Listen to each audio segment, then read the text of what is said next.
Hey everyone, I'm making this video as a little illustration about what it means to be non-orientable, which is something that is really easy to write down in a mathematical sense, but it's not so easy to visualize because, of course, the space we live in is not, actually it is orientable, but it doesn't have any of these weird properties we would associate with non-orientability.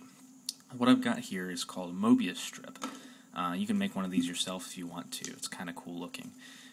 It's made by taking a strip of paper, and what you do is you glue the ends together. But before you do that, you want to twist one of them over and then glue it together. And the Mobius strip is sort of a very popular thing because it's got a lot of interesting properties. For example, if you cut it lengthwise across the entire thing, it stays in one piece. And if you cut it around twice, you get two interlocking Mobius strips when you split them apart. But I'm not going to do that right now because that's a little intensive and I've screwed up here. Anyway, so back to non-orientability. Non-orientability means basically that you cannot distinguish right-handedness from left-handedness.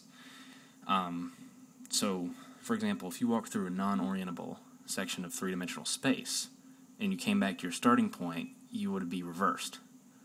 And that's sort of weird to imagine, but that's how it works. And so before I start, I want to show you that you've got to make a few assumptions here that you wouldn't normally make about a strip of paper, because a strip of paper, even though it appears pretty flat, is actually thick. It's in 3 dimensions. I mean, our entire world is in 3 dimensions. There aren't any 2-dimensional parts of our 3-dimensional world. So you think of it as having this side and then that side. And these 2 points here are distinct, but that's not actually the case.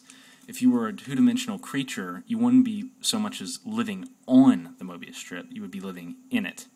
And to show you what I mean, basically, is that if you wanted to distinguish any position in your world here, you would have to give 2 points. You would have to give 2 coordinates. You would have to give one designating where you were widthwise, and one where you were lengthwise.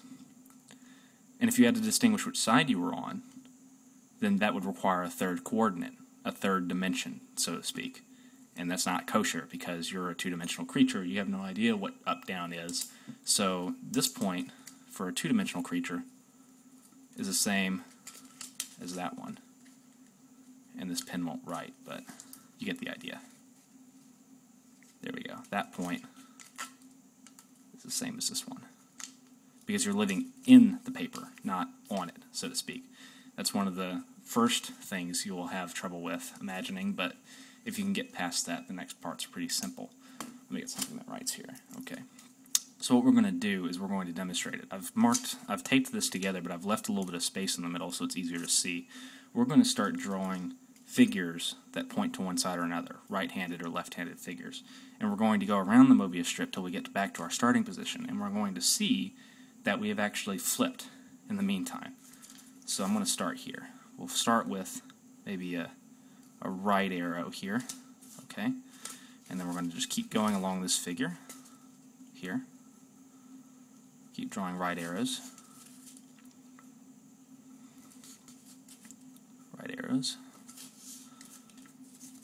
Make sure you don't tear your strip by accident because it doesn't want to cooperate. It's all contorted and everything. Right arrows.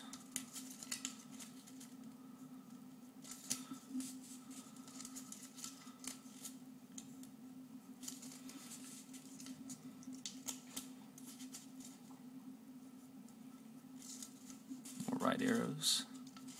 And we're close. You can see the tape. We're getting back to our starting position. Alright, here we are. Right arrow. And you can see through the tape. Now, if you were actually a 2-dimensional creature, like a square-shaped lion or something, I don't know.